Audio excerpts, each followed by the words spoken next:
तो वेलकम करता हूं जितने भी सेकेंड ईयर के डियर स्टूडेंट हैं, सबको स्वागत है। मेंटल हेल्थ नर्सिंग जो कि आज तीसरा सब्जेक्ट है, आपके सामने में है, देख सकते हैं। तो चलिए करते हैं शुरू। तो आपके सामने में है मेंटल हेल्थ नर्सिंग के रिवीजन नंबर 2। और आपको पता है कि बहुत सारे common question first year second year में भी है, तो वह भी कॉमन क्वेश्चन भी आ रहा है। और आप लोग ये भी वीडियो देखिए, बहुत शानदार है आप लोग के लिए। तो चलिए आज हम लोग देखेंगे ईसीटी के बारे में। आज हम लोग देखेंगे मिसकंसेप्शन अबाउट जो है मेंटल इल पेशेंट, यानी मानसिक रोगियों के लिए, मानसिक रोगियों के प्रति जो गलत धारणाएं हैं लोगों में, उसको देखेंगे। और मेंटल हेल्थ टीम के बारे में देखेंगे, समझ गए? मेंटल हेल्थ टीम के बारे में देखेंगे। क्वेश्चन अच्छा है, समझिएगा, पढ़िएगा। जो लोग नहीं पढ़ रहे हैं, बहुत बहुत बधाई हो कि आप नहीं पढ़ रहे हैं, अच्छी बातें हैं। या आते हैं पीडीएफ के लिए चले जाते हैं, उनको भी बहुत बहुत शुभकामना कि आप बेहतर करें। हमें कोई दिक्कत नहीं है कि आप आते हैं और जाते हैं, समझ गए? चलिए, सबसे पहले हम देखेंगे कि ईसीटी होता क्या है। तो देखिए, बेसिकली समझिए कि ईसीटी एक प्रकार का थेरेपी है, समझ गए? यह एक थेरेपी है जिसमें एक प्रक्रिया के तहत, जिसमें 2 इलेक्ट्रोड लगा होता है, समझ गए? जिसमें क्या होता है, 2 इलेक्ट्रोड लगा होता है। और व्यक्ति के मस्तिष्क के टेम्पोरल एरिया में, टेम्पोरल भाग में यह इलेक्ट्रोड को लगाया जाता है। और लगाने के बाद जो है इलेक्ट्रिक शॉक जो है, झटका जो है प्रदान किया जाता है, जिसमें व्यक्ति को संक्षिप्त मतलब ब्रीफ सीजर उत्पन्न होता है, दौरा उत्पन्न होता है हल्का सा। इसे इलेक्ट्रिक शॉक थेरेपी भी कहते हैं, या इसी को जो है हम लोग ईसीटी भी कहते हैं, समझ गए? कभी कभी आपको ऑब्जेक्टिव में पूछ लेगा कि ईसीटी में जो इलेक्ट्रोड होता है वह मस्तिष्क के सिर के किस भाग में लगाया जाता है, तो टेम्पोरल भाग में प्लेस किया जाता है, लगाया जाता है। टेम्पोरल भाग कौन सा होता है, तो जो आपके कान हो गया, ठीक है, कान और जो आगे का आँख है और उसके बीच में जो जगह है, कान और आँख के बीच में दोनों साइड से, वही टेम्पोरल भाग होता है, ठीक है, जहाँ पे शिफ्ट किया जाता है और इलेक्ट्रिक करंट ब्रीफ सीजर उत्पन्न करने के लिए प्रदान किया जाता है, जिसे इलेक्ट्रिक शॉक थेरेपी भी कहते हैं। ओके, आगे चलिए। अब आपको कुछ चीज़ें समझना पड़ेगा कि ईसीटी में होता यह है कि ईसीटी में 2 कंडीशन होता है। एक ऐसा कंडीशन जहाँ पे ईसीटी इंजेक्शन होगा, मतलब दिया जाएगा, निर्देश किया जाता है। और एक ऐसा कंडीशन होता है जहाँ पे ईसीटी नहीं दिया जा सकता है, जिसे कंट्रा इंडिक्शन कहते हैं, मीन्स अनिर्देश कहते हैं, समझ गए? तो जो ईसीटी है, ईसीटी कब इंडेक्शन होगा, कब जो है कंट्रा इंडेक्शन होगा, मतलब कब निर्देश किया जाएगा ईसीटी देना, कब अनिर्देश किया जाएगा, मतलब कब नहीं देने का निर्देश दिया जाएगा। दोनों कंडीशन को हम लोग देखेंगे, समझेंगे। तो चलिए करते हैं शुरू। ईसीटी के लिए इंडेक्शन, तो इंडेक्शन वहाँ पे किया जाएगा, वहाँ पे निर्देश दिया जाएगा देने का जहाँ मेनिया का पेशेंट हो, चूँकि मेनिया भी एक खतरनाक मानसिक रोग है। अचानक से व्यक्ति यहाँ पे उग्र हो जाता है, या बहुत ज़्यादा जो है शांत हो जाता है, दुख हो जाता है, तो यह मेनिया हो जाता है, ठीक है। आत्महत्या की जैसी स्थिति अगर बन रहा हो, सुसाइड करना जैसा स्थिति अगर व्यक्ति में बन रहा हो, तो उस स्थिति में भी दिया जाएगा। व्यक्ति वायलेंट हो गया, बहुत ज़्यादा उत्पात मचाने लगा, हिंसक हो गया, तो उस स्थिति में भी ईसीटी देकर शांत किया जाता है। आपातकालीन कोई मानसिक रोग है और वह इमरजेंसी कंडीशन में है, व्यक्ति आत्महत्या करने का प्रयास कर रहा है, किसी को मारने और मरने का प्रयास कर रहा है, मतलब आपातकालीन स्थिति में अगर मानसिक रोग हो तो उसमें भी यह दिया जा सकता है। सीवियर मेजर डिप्रेशन, समझ गए? अगर व्यक्ति में बहुत गंभीर अगर डिप्रेशन का स्थिति है तो वहाँ भी दिया जाता है। बाइपोलर डिसऑर्डर, जहाँ पे डिप्रेशन और मेनिया दोनों का लक्षण होता है, वहाँ भी बाइपोलर डिसऑर्डर में भी दिया जा सकता है। स्किज़ोफ्रेनिया, विशेषकर कैटाटोनिया में यह चीज़ें दिया जाता है। और अन्य उपचार जैसे ड्रग थेरेपी, साइकोथेरेपी अगर फेल हो जाता है तो व्यक्ति को जो है यह ईसीटी दिया जाता है। क्योंकि अगर ड्रग थेरेपी और साइकोथेरेपी दोनों अगर फेल हो जाता है तो उस कंडीशन में कोई अन्य उपचार बचता नहीं है ईसीटी के अलावा, तो वहाँ पे ईसीटी ही दिया जाता है। वैसे मरीज जो ड्रग थेरेपी, साइकोथेरेपी में जो है सहयोग नहीं कर रहा है, अन्य उपचारों में सहयोग नहीं कर रहा है, लेने से मना कर रहा है उपचार, तो उसको ईसीटी दिया जाता है। तो यह सब कंडीशन है जिस कंडीशन में हम ईसीटी क्या करेंगे, देंगे, ठीक है। डिप्रेशन में, स्किज़ोफ्रेनिया में, बाइपोलर डिसऑर्डर में, असहयोगी मरीज में, अन्य उपचार फेल होने पर, आपातकालीन में, हिंसक होने पर, आत्महत्या की स्थिति होने पर, मेनिया रोग में, यह सब जो है स्थिति में इंडेक्शन है ईसीटी देने का। ओके, आगे अब आता है, जब इंडेक्शन हम समझ गए तो इसके उल्टा कॉन्ट्रा इंडिक्शन, मतलब विपरीत संकेत, मतलब अनिर्देश, कहाँ पे ईसीटी देना मना है, कहाँ पे हम नहीं दे सकते हैं, कहाँ पे देने से खतरनाक हो सकता है, कब जो है नहीं देंगे ईसीटी, तो वही विपरीत संकेत होता है, अनिर्देश होता है, जो देख लीजिए। पहला है फ्रैक्चर, अस्थिभंग। अस्थिभंग कहने का मतलब है फ्रैक्चर, अगर कोई व्यक्ति को किसी अंग में फ्रैक्चर है तो वहाँ पे ये चीज़ें नहीं दिया जाता है, क्योंकि व्यक्ति में जब करंट पास होता है तो हल्का दौरा उत्पन्न होता है और उससे यह फ्रैक्चर जो है और क्षतिग्रस्त हो सकता है, तो यह फ्रैक्चर में नहीं दिया जाएगा। कोई बुढ़ापा व्यक्ति है उसमें भी नहीं दिया जाएगा, उच्च रक्तचाप के व्यक्ति है उसमें भी नहीं दिया जाएगा, प्रेगनेंसी में भी ईसीटी नहीं दिया जाता है, समझ गए। उसके बाद कोई दिल की बीमारी है, हार्ट रोग है, उसमें भी नहीं दिया जाएगा। अगर पेशेंट का आईसीपी लेवल, इंट्राक्रेनियल प्रेशर, अंतःकपालीय जो दबाव होता है अगर वह इंक्रीज है, बढ़ा हुआ है आईसीपी लेवल, तो वहाँ भी जो है ये नहीं दिया जाता है ईसीटी। तो यह ईसीटी के कंट्रा इंडिकेशन है, अनिर्देश है, जहाँ पे नहीं देते हैं। तो फ्रैक्चर है, ओल्ड एज है, हाइपरटेंशन है, प्रेगनेंसी है, हार्ट डिजीज है, आईसीपी लेवल बढ़ा होना, इन सब कंडीशनों में नहीं देते हैं क्या चीज़, ईसीटी, समझ गए। तो ये ईसीटी हो गया। अब ईसीटी जो होता है प्रकार की बात करेगा तो ईसीटी मुख्यतः दो प्रकार के होता है, एक बाइलेटरल ईसीटी होता है और एक होता है यूनिलेटरल ईसीटी होता है, समझ गए। बाइलेटरल होता है जो, अब आपको पता है कि ईसीटी एक मशीन है जो इलेक्ट्रिक करंट जो है प्रवाहित करता है, उसमें जो है जैसे मान गए यह ईसीटी मशीन है, ठीक है, यह ईसीटी मशीन है, यहाँ से आपके दो इलेक्ट्रोड जो है निकलते हैं, ठीक है, दो इलेक्ट्रोड होता है, दोनों इलेक्ट्रोड जो है आपके मस्तिष्क के टेम्पोरल भाग में जो है लगाया जाता है, समझ गए।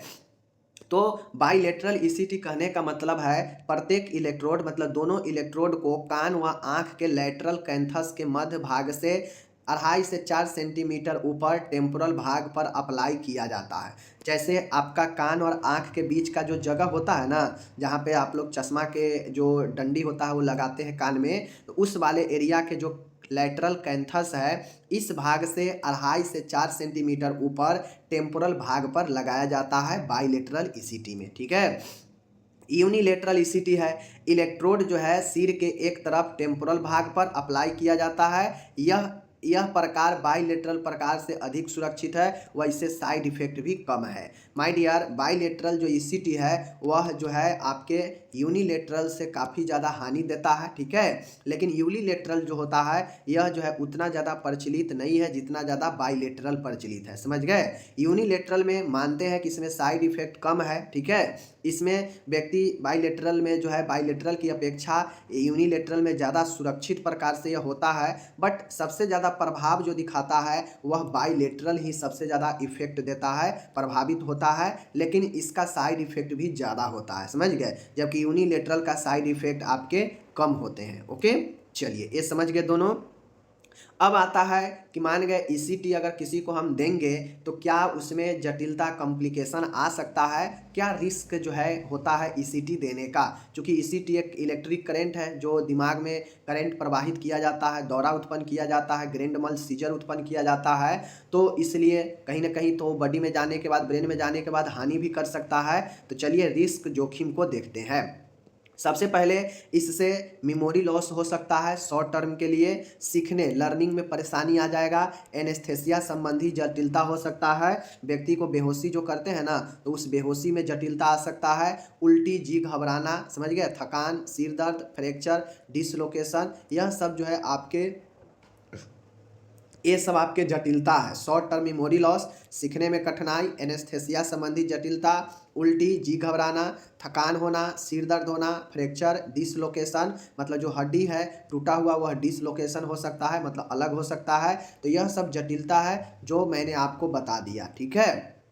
अब हम लोग चलते हैं इसके क्या लाभ है आगे, लाभ की तरफ। तो ईसीटी देने का यही लाभ है कि यह ड्रग थेरेपी से बहुत ज़्यादा प्रभावी होता है, यह त्वरित मतलब जल्दी परिणाम देता है और आत्महत्या के प्रवृत्ति वाले मरीजों हेतु यह काफ़ी ज़्यादा प्रभावी होता है, यह हिंसक मरीजों पर जल्दी प्रभाव दिखाता है और शांत करता है, यह डिप्रेशन में भी काफ़ी ज़्यादा उपयोग होता है, यह मरीजों को जो है बहुत जल्दी आराम दिलाता है और अन्य परेशानियों से भी जो है छुटकारा दिलाता है। तो यह ईसीटी के लाभ हो गया। किसी को अगर ड्रग थेरेपी का लाभ नहीं मिला है तो उसको यह ईसीटी जल्दी लाभ देता है।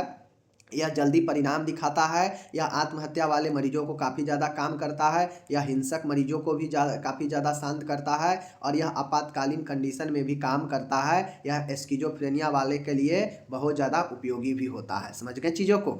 चलिए अब आगे हम लोग चलते हैं इसके प्रोसीजर की तरफ कि ईसीटी का क्या जो है प्रक्रिया है, प्रोसीजर है, कैसे कैसे ईसीटी के प्रोसीजर किया जाता है ईसीटी करने में। तो चलिए हम लोग देखते हैं। सबसे पहले ईसीटी के उपचार से पहले मरीज का संपूर्ण साइकेट्रिक असेसमेंट तथा साथ में मेडिकल शारीरिक परीक्षण किया जाता है। माय डियर, प्रोसीजर जो होता है मैं आपको बता दूं, जिस प्रकार से एक पेशेंट का सर्जरी के लिए जो प्रोसीजर होता है, ठीक उसी प्रकार से ईसीटी के लिए भी एक प्रोसीजर होता है, और वैसे ही ईसीटी के लिए भी मरीजों को तैयार किया जाता है और प्रोसेस जो है आगे बढ़ाया जाता है, जिस प्रकार से सर्जरी के लिए प्रोसेस होता है। ठीक है ना।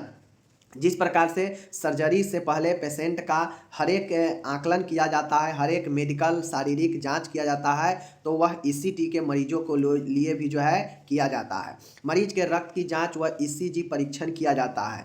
इस ईसीटी कराने से पहले ब्लड की जांच और ईसीजी जो हार्ट का जांच होता है, इसको करवा कर देखा जाता है।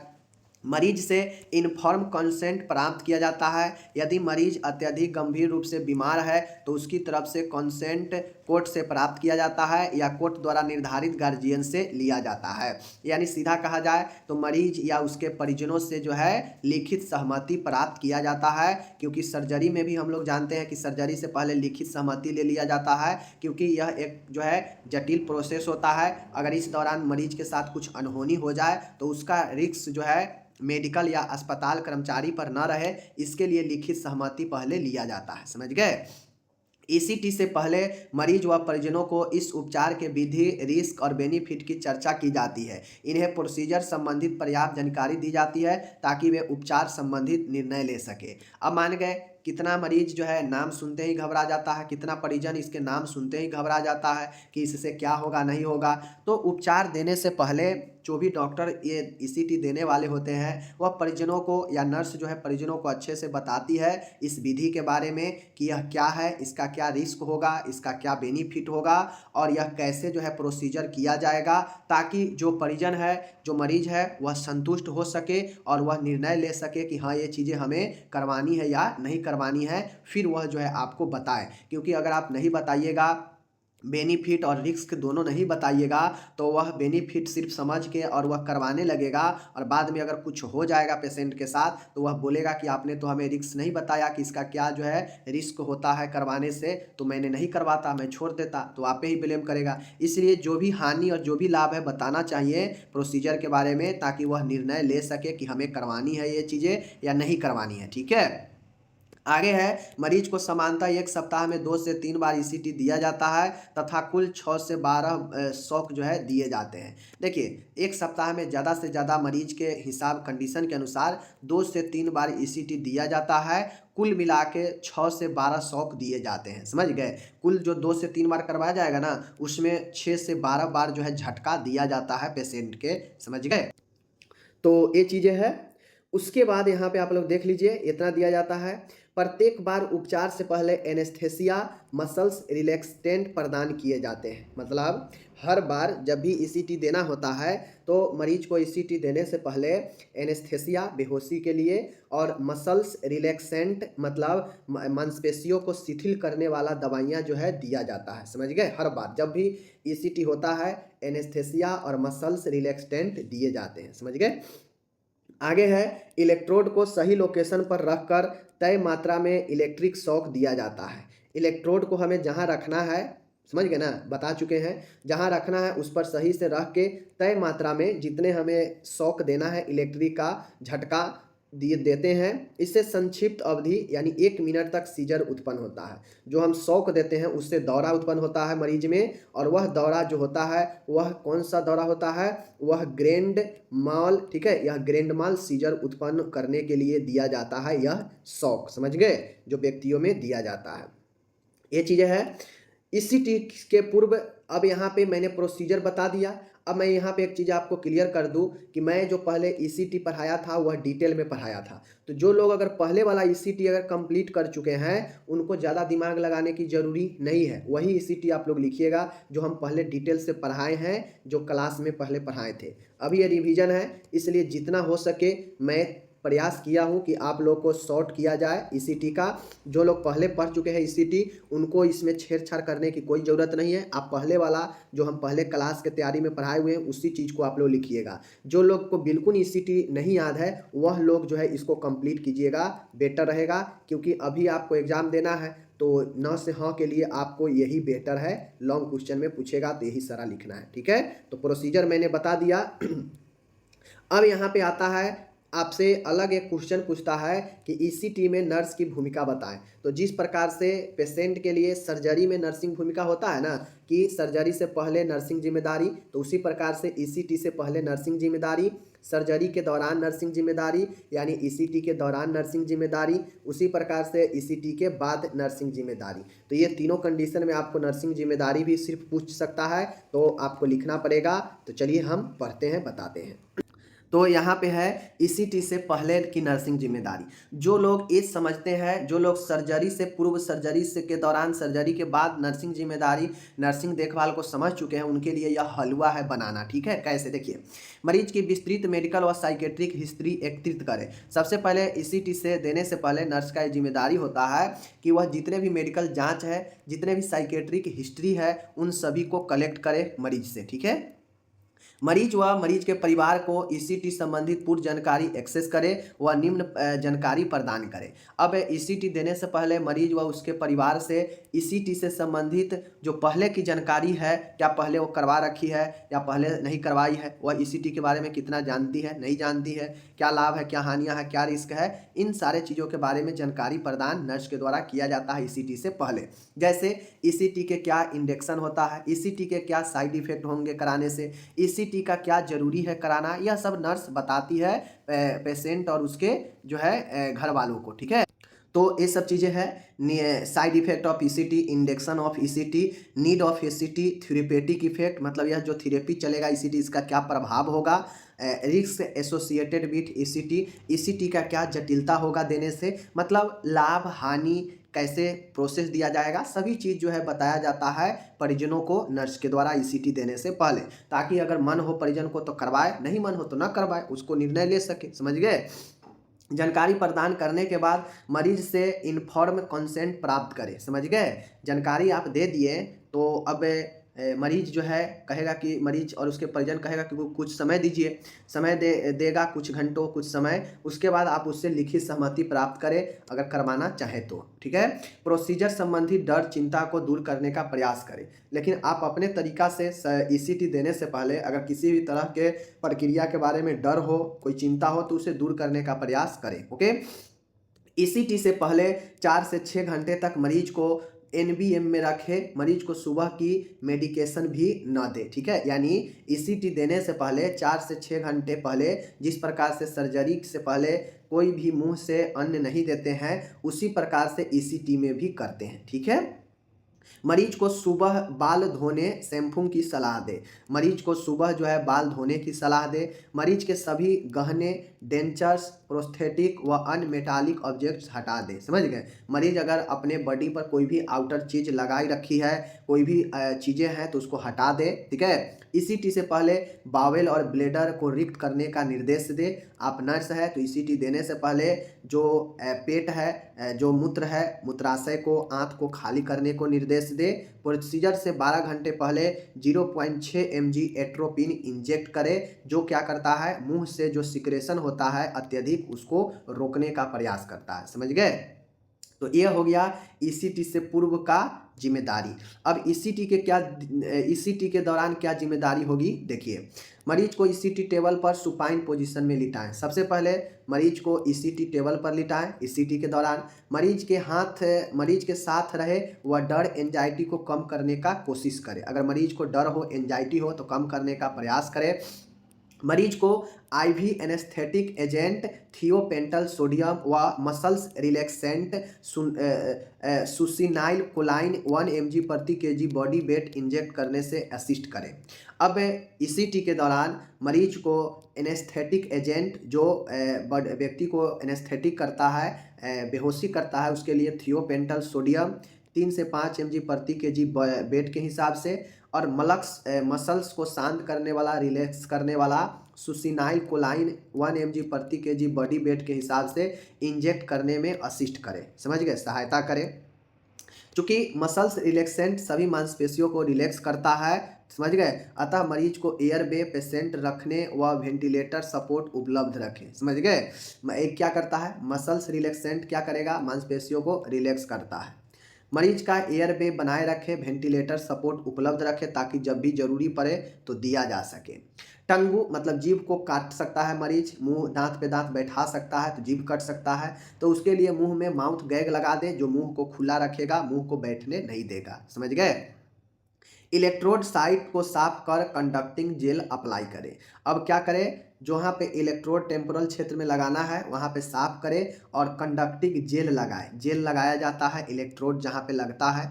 ईसीटी के दौरान वोल्टेज, टाइम, करेंट रिकॉर्ड करें। अब जब ईसीटी दें तो उस टाइम आपको वोल्टेज कितना देना है, जो कि नॉर्मली जो है 70 से 130 जो है वोल्ट प्रदान किया जाता है। 0.6 सेकेंड के लिए जो है टाइम, इतना टाइम के लिए ये दिया जाता है, समझ गए, मात्र 0.6 सेकेंड के लिए जो है आपके दिया जाता है, और अधिकतम 1 सेकेंड के लिए दिया जाता है, समझ गए। तो इतना समय के लिए रिकॉर्ड करें सब चीज़। सीजर, दौरा उत्पन्न हो तो उससे रिकॉर्ड करें, ऑब्जर्व करें कि कितना देर के लिए दौरा रहा है, और 100% O2 थेरेपी प्रदान करें, ऑक्सीजन थेरेपी प्रदान करें। अंत में सभी मेडिकेशन व अन्य फाइंडिंग को डॉक्यूमेंट करें, और जब ईसीटी समाप्त हो जाए प्रोसीजर तो लास्ट में सभी डॉक्यूमेंट तैयार करें, सभी रिकॉर्ड जो है एक साथ पोस्ट ऑपरेटिव रूम में ले जाकर रखें, ठीक है। तो ये हो गया हमें जिम्मेदारी, समझ गए चीज़ों को। आगे चलिए, अब यहाँ पे टोटल हो गया समाप्त। अब इसके, ये तो ईसीटी देने के दौरान था, ईसीटी से पहले था। अब ईसीटी के बाद भी आपको लिखना पड़ेगा कि अब मरीज को साथ कैसे आप जो है देख रेख करेंगे ईसीटी दे देने के बाद, तो उसको आप खुद से लिखिएगा। यहाँ पे मैंने इंग्लिश दे रखा है पूरा ईसीटी का। ईसीटी सिर्फ 20 मिनट, जब हम बोले हैं 20 मिनट तो समझ सकते हैं, लिखिएगा तो कम से कम 2 पेज 3 पेज में तो चला ही जाएगा, समझ गए ना। चलिए आगे चलते हैं। अब यहाँ पे एक प्रश्न, बहुत वीवीआई प्रश्न है। यह प्रश्न आपसे 5 नंबर में भी और 10 नंबर में भी अकेला पूछा जा सकता है, समझ गए। कोई ठीक ना है कि कब 10 नंबर कब 5 नंबर में पूछ ले। तो आपको यह प्रश्न बड़ी आसान भी है, ये प्रश्न प्योर थ्योरी है, बड़ी आसान भी है। कैसे, एक मानसिक रोगी है, मानसिक रोगी के प्रति एक नॉर्मल, एक सामान्य व्यक्ति का क्या जो है धारणा रहता है, क्या भेदभाव रहता है, इस चीज़ों को बताना है। जैसे नहीं देखते होइएगा कि गांव में अगर किसी का मानसिक संतुलन बिगड़ जाता है, कोई पागल हो जाता है, तो देखते होइएगा कि उससे लोग भागता है, उसको जो है हेल्प करने से कतराता है, समझ गए। लोगों को लगता है कि यह नौटंकी कर रहा है, ठीक है, लोगों को लगता है कि यह कभी ठीक नहीं होगा, लोगों को ये भी लगता है कि जाएंगे उसके पास तो वह हम पर हमला कर देगा। तो ऐसे ऐसे बहुत सारे जो है उसके प्रति निगेटिव बातें जो है होता है हमारे समाज में। तो इसी निगेटिव, इसी भेदभाव, मिसकंसेप्शन को बताना है, डिस्क्रिमिनेशन को बताना है, जो मेंटली इल पेशेंट के प्रति बहुत सारे लोगों को मानना है, या बहुत सारे लोगों के मन में होता भी है कि ये जो है मेंटल इल पेशेंट जो है इस प्रकार के होते हैं। तो किस किस प्रकार के, चलिए देखते हैं। सबसे पहले मानसिक रोगियों के प्रति जो गलत धारणाएं हैं, जो मिसकंसेप्शन है लोगों में, समाज में, वह कौन कौन सा है, चलिए देखते हैं। समाज के लोगों में मानसिक रोगियों के प्रति गलत अवधारणा मुख्यतः अंधविश्वास व अज्ञानता के कारण उत्पन्न होती है, जो निम्न है। अब सबसे पहले, यह किसी को भी, मानसिक रोग एक रोग है, यह किसी को भी हो सकता है। तो ये मत समझना चाहिए कि यह फलानवे के घर में होता है और उसी के घर में होगा और आगे भी होगा, या फिर किसी को हो गया है तो उससे भेदभाव नहीं करना चाहिए। जो भेदभाव करता है वो अपने अज्ञानता और मूर्खता के कारण करता है, या फिर अंधविश्वास के कारण करता है, किसी मानसिक रोगियों से भेदभाव या उसके प्रति गलत अवधारणा रखता है। मिसकंसेप्शन बहुत गलत चीज़ें हैं, नहीं रखना चाहिए, खासकर किसी भी ऐसे रोगी से जो बहुत ज़्यादा प्रॉब्लम में हो, ठीक है। तो चलिए हम लोग देखते हैं कौन कौन से मिसकंसेप्शन है जो बहुत सारे समाज में लोगों के मन में रहता है एक मानसिक रोगियों के लिए, ठीक है। पहला है, लोगों का ये मानना है कि मानसिक रोग का कारण दैवीय शक्ति होता है। लोगों का ये मानना है कि मानसिक रोग जो हो है वह कहीं न कहीं देवता का पछतावा है, ठीक है? देवता का श्राप है, देवी देवता का पूर्व जन्म का श्राप है कि जिसके कारण जो है ये चीज़ें उसमें है आ गया है, ठीक है? तो बहुत सारे लोग ये मानते हैं कि मानसिक रोग का कारण देवीय शक्ति होता है, समझ गए? और इसी के चक्कर में लोग जो है झाड़-फूँक देवी जो है तंत्र मंत्र के चक्कर में चक्कर काटते रहते हैं और मानसिक रोगी में और ज़्यादा वृद्धि होते रहता है, समझ गए? और बहुत लोग ये भी मानते हैं कि यह पूर्व जन्म के पापों की सज़ा मिल रहा है उसको। तो मानसिक रोगियों के कारण देवीय शक्ति है, यह लोगों को मानना है, जो एक मिसकंसेप्शन है, गलत धारणा है, ठीक है? मानसिक रोग आनुवांशिक होते हैं। सामान्यतः यह माना जाता है कि मानसिक रोग संतान हमेशा मानसिक रोगी उत्पन्न होगी, जो कि हमेशा सही नहीं होता है। इस कारण रोगियों को एकांकी जीवन व्यतीत करना पड़ता है। अब देखिए, ये तो सही बात है कि मानसिक रोग आनुवांशिक भी हो सकता है, बट ऐसा नहीं है कि अगर कोई व्यक्ति मानसिक रोग से पीड़ित है तो उसका बच्चा भी मानसिक रोगी का ही होगा या उसके आगे जो जनरेशन होगा वह मानसिक रोगी का ही होगा। ये गलत है, ठीक है? तो लोगों का ये मानना कि मानसिक रोग एक आनुवांशिक होता है और यह पीढ़ी दर पीढ़ी चलते रहेगा, अगर एक बार किसी को हो गया तो ये चीज़ें गलत है। ऐसा नहीं मानना चाहिए और ऐसा होता भी नहीं है। लेकिन अगर ऐसा किसी मरीज को पता चल जाए तो वह अपने जीवन को एकांती रूप से व्यतीत करना चाहता है, ठीक है? आगे है, मानसिक रोगों का उपचार नहीं है। लोग ये मानकर चलते हैं, गाँव के लोग, दूर दराज के लोग में ज़्यादातर यही चीज़ें का धारणा है कि मानसिक रोगी का कोई उपचार नहीं है, जबकि ऐसा नहीं है। मानसिक रोगी का बिल्कुल उपचार है। अगर समय रहते अगर दिखाया जाए, अच्छा ट्रीटमेंट लिया जाए तो जो है मानसिक रोगी बिल्कुल सही हो सकता है। हम मानते हैं कि बहुत ऐसे मानसिक रोग हैं जो बिल्कुल कंप्लीट रूप से ठीक नहीं होता है, बट उसके रोकथाम किया जा सकता है, उसके लक्षणों में जो है कमी लाया जा सकता है। लेकिन एक कहना कि इलाज ही नहीं है, उपचार ही नहीं है, ये गलत है, समझ गए? ये एक गलत धारणा है। मानसिक रोग जीवन पर्यंत रहता है। अब कुछ लोग ऐसे मानते हैं कि mental illness is life long, मानसिक रोग जो है जीवन पर्यंत हमेशा रहता है अगर एक बार हो गया तो, जो कि गलत है। मानसिक रोग अगर इलाज करवाया जाए तो ठीक भी हो जाता है। बहुत सारे लोग मानसिक रोगों से बाहर निकल भी जाते हैं। बहुत लोग जो ट्रीटमेंट सही समय से नहीं लेते हैं उनको जीवन भर ये चीज़ें रह जाता है। तो कहीं ना कहीं मानसिक रोग ऐसा नहीं है कि यह जीवन पर्यंत रहता है। अगर ये मानता है कोई तो ये गलत है, जीवन पर्यंत नहीं रहता है। अगर ट्रीटमेंट कराया जाए तो सही हो जाता है। आजकल बहुत सारे उपचार आ गया है जो दिखाने पर सही हो जाता है, समझ गए? आगे है, मानसिक रोग सामाजिक कलंक होता है। लोगों का ये मानना है, बहुत सारे गाँव के गाँवों में जाइएगा, किसी समाज में जाइएगा तो लोग ये मानकर चलते हैं कि mental illness is social stigma, means मानसिक रोग एक सामाजिक कलंक है। अगर किसी को मानसिक रोग होता है तो वह समाज के लिए कलंक हो जाता है। लोगों का ये मानना गलत है, जो कि बहुत सारे लोग मानते भी हैं, ठीक है? देखते होइएगा, अगर कोई पागल है या कोई मानसिक रूप से पीड़ित है तो घर में ही उसको कहता है कि यह घर के लिए कलंक हो गया, समाज के लिए कलंक है, इस प्रकार से कहता है, जो कि ये गलत है, नहीं कहना चाहिए। मानसिक रोग सामाजिक कलंक नहीं होता है, यह एक रोग होता है जो किसी को भी हो सकता है, किसी को भी जो है आपको पकड़ सकता है। तो ये नहीं मानना चाहिए कि यह एक मानसिक कलंक है, ठीक है? यह सब अज्ञानता और जो है अंधविश्वास के कारण होता है। छठा है, मानसिक रोग संक्रामक होते हैं। लोगों का यह भी गलत धारणा है कि मानसिक रोग अगर किसी एक को हो गया तो वह दूसरों में भी हो जाएगा, तीसरे में भी हो जाएगा, मीन्स संक्रामक रोग की तरफ फैलेगा, जबकि ऐसा नहीं है। मानसिक रोग कोई संक्रामक नहीं होता है, यह एक से दूसरे व्यक्ति में प्रसारित नहीं होते हैं। अगर ऐसा कोई मानता है तो यह बहुत बड़ा मिसकंसेप्शन है, गलत अवधारणा है या भेदभाव करने का एक तरीका है, समझ गए? मानसिक रोग संक्रामक नहीं होते हैं। जो लोग मानते हैं उनको लगता है यह मिसकंसेप्शन के जरिए होता है, ठीक है? सातवां है, मानसिक रोगी ज़्यादा खतरनाक होते हैं। बहुत लोगों का ये मानना होता है, बहुत लोगों का ये गलत धारणा है, दिमाग में बैठा रहता है कि अगर किसी को मानसिक रोगी हो गया तो वह बहुत ज़्यादा खतरनाक हो जाता है, जबकि ऐसा नहीं है। बहुत सारे मानसिक रोग है, सभी रोगों में व्यक्ति खतरनाक नहीं होता है, समझ गए? सभी मानसिक रोगी खतरनाक नहीं होता है। बहुत ऐसे मानसिक बीमारी है जिसमें व्यक्ति किसी से लेना देना नहीं रखता है, अपने आप में सिमट के रहता है, कहीं भी रहेगा अपने आप को अकेले रहना महसूस करेगा, अकेले रहना पसंद करेगा, किसी से बोलना चलना पसंद नहीं करेगा। तो सब बीमारी में कहाँ से व्यक्ति खतरनाक हो जाएगा? तो ये बातें गलत है। तो मानसिक रोगी ज़्यादा खतरनाक होते हैं, यह गलत है, ठीक है? ये बातें नहीं, हम मानते हैं कि अगर हिंसक होता है, मानसिक रोगी से पीड़ित है, अगर वह हिंसक हो गया, अगर वह आक्रामक हो गया, तब वह खतरनाक हो सकता है। बट ऐसा नहीं है कि मानसिक सभी रोगी खतरनाक ही होता है, समझ गए, गलत है। आठवां है, एक समान व्यक्ति कभी असमान नहीं हो सकता है। बहुत सारे लोगों का यह भी मानना होता है कि यह नौटंकी कर रहा है, इसके कोई बीमारी नहीं है, ये नौटंकी कर रहा है। कभी भी एक समान व्यक्ति असमान यानी मानसिक रोग से पीड़ित हो ही नहीं सकता है, जो कि गलत है। चूंकि यह एक रोग है और यह एक रोग होने के नाते किसी भी व्यक्ति में हो सकता है, तो ऐसा नहीं है कि जो आज समान है वह कल असमान नहीं होगा, हो सकता है, समझ गए। सब हमेशा स्वस्थ ही नहीं रहता है। तो ये मान लेना कि जो समान व्यक्ति है वह असमान नहीं होगा, यह गलत है। यह आपके अंदर गलत की धारणाएं हैं।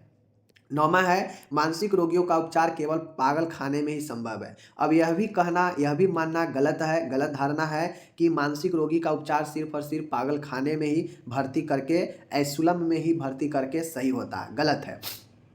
मानसिक रोगियों का उपचार ओपीडी बेसिस पर भी संभव है। अगर किसी को थोड़ा सा टेंशन है, एंजाइटी है, थोड़ा सा डिप्रेशन है, तो ऐसा थोड़ी ना कि उससे पागल खाना में भर्ती कर देंगे।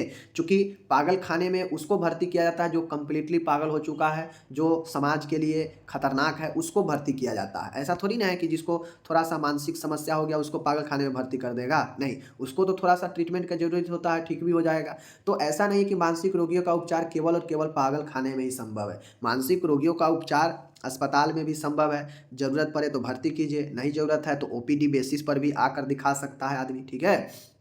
आगे है, 10वां है, मानसिक रोगी व्यवहार हमेशा विचित्र होता है। बहुत सारे लोगों के मन में गलत धारणा है मानसिक रोगियों के प्रति कि जो मानसिक रोगी होते हैं उसका व्यवहार विचित्र होता है, उसका बिहेवियर जो है बिजेयर होता है, गड़बड़ होता है, विचित्र होता है। ये भी गलत है। बहुत सारे ऐसे मानसिक रोगी होंगे जो अपने काम बहुत अच्छे से करेंगे, जो बहुत अच्छे से आपके साथ बिहेव पेश आएंगे, लेकिन वो कुछ आपको करेंगे नहीं और आपको पता भी नहीं चलेगा, लेकिन उसके अंदर मानसिक रोगी है। तो मानसिक रोगी का व्यवहार हमेशा विचित्र होता है, एक गलत चीज़ है। हमेशा मानसिक रोगी उग्र नहीं होता है, हमेशा जो है विचित्र वह नहीं रहता है, कभी कभी होता है, समझ गए ना।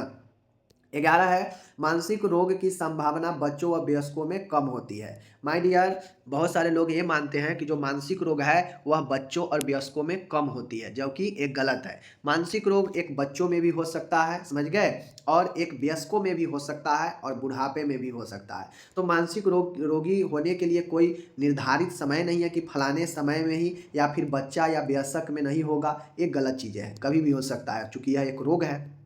आगे है, समय के साथ मानसिक रोग ठीक हो जाता है। लोगों के अंदर यह भी गलत धारणा है कि अगर किसी को मानसिक रोग हो जाता है तो धीरे धीरे वह ठीक हो जाएगा, यह भी गलत है। धीरे धीरे कैसे ठीक हो जाएगा, बगैर ट्रीटमेंट के ठीक होगा? अगर किसी को मानसिक रोगी है तो उसे ट्रीटमेंट कराइए, देख रेख करवाइए, तभी तो ठीक होगा। अगर नहीं करवाइएगा तो धीरे धीरे बढ़ते जाएगा, तो ठीक कहाँ से होगा? तो यह भी गलत चीज़ है। यह भी मान लेना कि समय के साथ मानसिक रोग ठीक हो जाता है, यह भी गलत चीज़ है। तो मैंने आपको 12 ऐसे अवधारणा, गलत भेदभाव मैंने बता दिया जो एक मानसिक रोगियों के लिए जो है लोगों के मन में रहता है। मैंने आपको बता दिया 12 पॉइंट, इसको एक बार रिपीट कर लीजिएगा और मात्र पॉइंट याद रखने से ही आप इसके मैटर को आराम से लिख सकते हो। तो पहले पॉइंट, 12 पॉइंट को क्लियर करके याद रखिए। ओके, आगे चलिए। अब यहाँ पे मैंने टोटल यहाँ पे इंग्लिश दे रखा है, आप चाहें तो इंग्लिश में भी आपको PDF मिल जाएगा, हिंदी इंग्लिश साथ में रहता है, आप वहाँ से क्लियर कर लीजिएगा। ओके, आगे चलिए। अब एक छोटा सा क्वेश्चन है, 5 नंबर का क्वेश्चन है, बढ़िया क्वेश्चन है। पूछेगा मेंटल हेल्थ टीम के बारे में। मेंटल हेल्थ टीम के बारे में बताइए। अगर आपसे एग्जाम में पूछता है 5 नंबर में तो आपको बताना है, बड़ी आसान है, देख लीजिए। मेंटल हेल्थ टीम का मतलब है कि मानसिक स्वास्थ्य टीम में कौन कौन से सदस्य होते हैं। मानसिक रोगियों के उपचार के लिए हेल्थ टीम मिलकर कार्य करती है, जिसमें निम्न सदस्य शामिल होते हैं। देखिए, अब मेंटल हेल्थ टीम का मतलब क्या है कि कोई ना कोई काम करने के लिए टीम बनता है, समझ गए। तो उसी प्रकार से मानसिक रोगियों के उपचार के लिए एक टीम बनता है, उस टीम में निम्न सदस्य होते हैं जिसे मानसिक जो है मेंटल हेल्थ टीम कहते हैं, ठीक है। सबसे पहले उसमें एक साइकेट्रिस्ट डॉक्टर होते हैं, समझ गए। उसमें एक मनोचिकित्सक डॉक्टर होते हैं जो लीड करते हैं टीम को, ठीक है। उसमें एक साइकेट्रिक नर्स होती है, उसमें एक, उस टीम में एक ऐसा नर्स होती है जो साइकेट्रिस्ट होती है, जो मानसिक नर्स होती है। अगर आप GNM के बाद अगर BSc नर्सिंग में जाइएगा, पोस्ट बीएससी में और उसके बाद मास्टर डिग्री कीजिएगा तो आपको अपना स्पेशलाइज चुनना पड़ता है कि आप मेंटल हेल्थ में कर रहे हैं, ठीक है, मेंटल एंड साइकेट्री में नर्सिंग का कर रहे हैं मास्टर डिग्री, या फिर चाइल्ड हेल्थ में, या फिर मेडिकल नर्सिंग में, या फिर ईएनटी में, मतलब डॉक्टर की तरह अपना स्पेशलाइज चुनना पड़ता है कि आप किस लिए स्पेशल बन रहे हैं, ठीक है।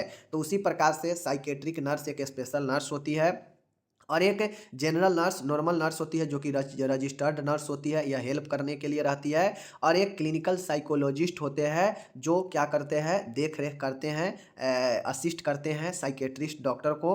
उसके बाद इसमें एक ईसीटी टेक्नीशियन होते हैं जो ईसीटी देने के लिए रहते हैं, ठीक है, और एक ऑक्यूपेशनल थेरेपिस्ट होते हैं जो थेरेपी साइकोथेरेपी प्रदान करते हैं, एक डाइवर्जनल थेरेपिस्ट होते हैं, समझ गए, जो थेरेपी प्रदान करते हैं, एक बिहेवियर थेरेपिस्ट भी होते हैं, और इन सभी चीज़ों को देख रेख के लिए मरीजों के कोई अन्य जटिलता होने के लिए एक फिजिशियन भी होते हैं इसमें जो अन्य जटिलताओं को देख रेख करते हैं, और उसमें सोशल वर्कर भी, सामाजिक कार्यकर्ता भी इसमें शामिल होते हैं जो मानसिक रोगियों को देख रेख कराने के लिए जो है लाती है। तो इस प्रकार से यह मेंटल हेल्थ टीम हो गया, मैंने आपको बता दिया, आप देख लीजिए।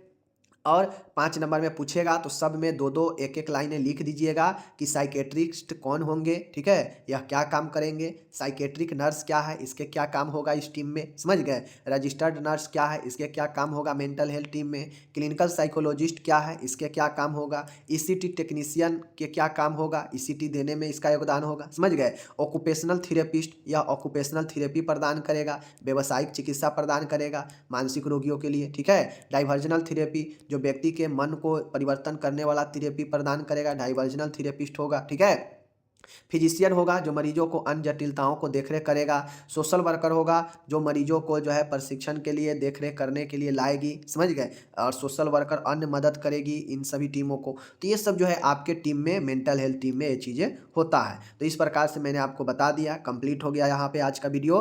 मिलते हैं अगले वीडियो में, आप लोग कमेंट करके बताइए।